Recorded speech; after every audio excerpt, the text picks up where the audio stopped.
College में गर्मियों की छुट्टियां होने पर राधिका और रोहन अपने दोस्त मनोज और शिल्पा के साथ परिवार के पुराने फार्म हाउस पर घूमने जाने का प्लान बनाते हैं। गाइस, तुम दोनों को वो फार्म हाउस बहुत पसंद आएगा। बचपन से ही वो मेरी और रोहन की सबसे पसंदीदा जगह रही है। पर मैंने तो इतने सालों में तुम्हारे मुंह से कभी फार्म हाउस का नाम तक नहीं सुना। बचपन में फार्म हाउस जाते थे, लेकिन फिर अचानक सबने वहां जाना बंद कर दिया और वजह कभी किसी ने बताई नहीं। पर अब हम चारों मिलकर वहां धमाल करेंगे। इसी तरह बातें करते कुछ घंटों का सफर तय कर चारों शहर से दूर ऊंची पहाड़ी पर बने राधिका और रोहन के फैमिली फार्म हाउस पर पहुंच जाते हैं। वाह यार, ये तो बड़ा ही सुंदर है। पूरा घूमोगे तो और अच्छा लगेगा, लेकिन उससे पहले सब फ्रेशन अप हो जाओ, फिर साइट सीइंग के लिए जाएंगे। राधिका और रोहन अपने अपने कमरे में चले जाते हैं, लेकिन मनोज और शिल्पा घर में घूमने लगते हैं, जहां शिल्पा की टक्कर हॉल के बीचों बीच रखी एक पुरानी लकड़ी की कुर्सी से होती है। लग गई रे माता, इस कुर्सी को बीच में किसने रखा हुआ है? अरे तेरे स्वागत के लिए भूत ने रखा होगा। तुझे बात हंसी आ रही है? जब खुद टकराएगा तो पता चलेगा। हाँ ठीक है, पर अभी तो इसे साइड में रख दे। शिल्पा कुर्सी को एक कोने में रख देती है और वो दोनों भी अपने कमरे में चले जाते हैं, जिसकी थोड़ी देर बाद चारों बाहर घूमने निकल जाते हैं। इसी तरह रात हो जाती है। फार्म हाउस में वापस आकर वे लोग सीधा सोने चले जाते हैं। आधी रात को मनोज की नींद खुलती है। बड़ी तेज प्यास लगी है, पानी साथ लेकर सोना चाहिए था। अब रसोई तक जाना पड़ेगा। मनोज आंखें मलते हुए कमरे से हॉल में आता है और अचानक रास्ते में रखी कुर्सी से टकराकर जमीन पर गिर जाता है। अरे मर गया रे दादा, शिल्पा सही बोल रही थी, बड़ी तेज लगती है ये कुर्सी तो, पर इसे दोबारा बीच में किसने रखा? मनोज एक बार फिर उस लकड़ी की कुर्सी को कोने में रख पानी पीकर कमरे में चला जाता है। अगली सुबह जैसे ही चारों की नींद खुलती है तो उन्हें अपने बेड के पास साइड टेबल पर चाय का कप रखा मिलता है, जिसे देख वो खुशी खुशी चाय पीकर तैयार होकर कुछ देर बाद हॉल में मिलते हैं। थैंक यू यार राधिका, मुझे नहीं पता था कि तू इतनी अच्छी चाय बनाती है।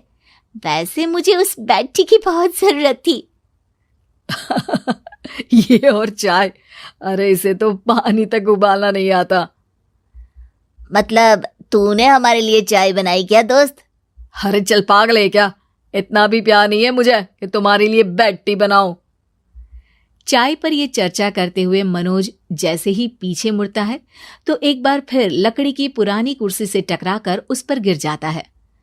हाय रब्बा, अरे चाय छोड़ो, पहले ये बताओ कि इसे बार बार बीच में कौन रखता है? कल रात ही मैंने इसे साइड किया था। तुम पहले ये बताओ कि चाय किसने बनाई थी?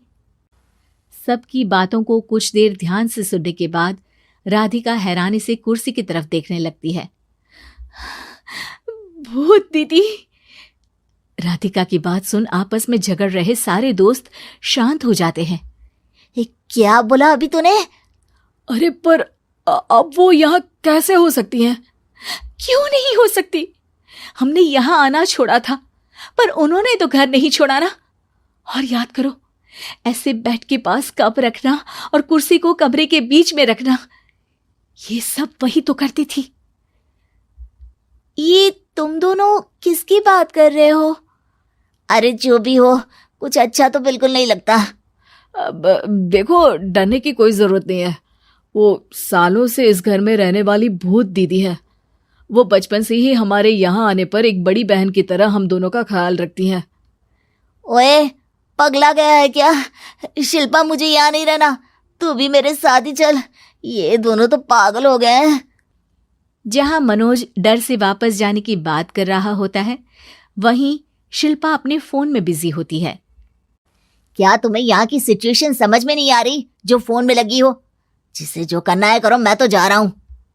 मनोज हड़बड़ाहट में अपने कमरे की तरफ जाता है, जिसके साथ राधिका और मोहन भी उसे रोकने के लिए पीछे पीछे जाते हैं, लेकिन शिल्पा वो तो अभी भी फोन में लगी रहती है। कुछ देर बाद जब वो तीनों दोबारा हॉल में वापस आते हैं तो शिल्पा को सबके पैक्ड बैग्स के साथ देखकर हैरान रह जाते हैं। ये सब क्या है शिल्पा? यहां हम इसे समझा रहे हैं और तुम हमारे बैग्स भी पैक कर कर लेकर आई। अरे आखिर में फोन से बाहर निकलकर कुछ किया तो सही इसने। दोस्तों देखो, कल से हम यहाँ हैं। भूत दीदी ने कुछ किया नहीं ना? फिर डर क्यों रहे हो? 4 दिन और रुकोगे तो पता चलेगा कि क्या होगा। मतलब? इस पर शिल्पा उन तीनों को फार्म हाउस से बाहर लाकर फोन में पुरानी न्यूज का आर्टिकल दिखाती है। सालों पहले यहां रह रही औरत ने अपने दोनों बच्चों को सुबह सुबह दूध में जहर पिलाकर मार दिया और फिर हॉल में उस कुर्सी पर खड़े होकर खुद भी फांसी लगा ली थी। तुम्हारी बातों से मुझे इस केस की याद आ गई। गूगल किया तो पता चला कि ये वही फार्म हाउस है। अभी भी यहां रहना चाहते हो जिससे कुछ दिनों में वो सबको थोड़ा थोड़ा जहर देकर मार दे? अरे पर ये दोनों तो बचपन से यहाँ आ रहे हैं, फिर इन्हें अभी तक कुछ क्यों नहीं हुआ? वो तो पापा बताते हैं कि हम आते थे। हाँ, और मुझे भी एक बार का ही याद है। वाह, और कहानियां तो ऐसे सुना रहे थे जैसे सदियों से यहीं रहते हो। तीनों ये बात कर ही रहे होते हैं कि अचानक फार्म हाउस में से एक आवाज सुनाई देती है। मैं यहाँ किसी को जिंदा नहीं रहने दूंगी, किसी को नहीं। बस ये सुनने की देर ही होती है कि चारों डर से कांपते हुए तुरंत कार में बैठकर वहां से भाग जाते हैं।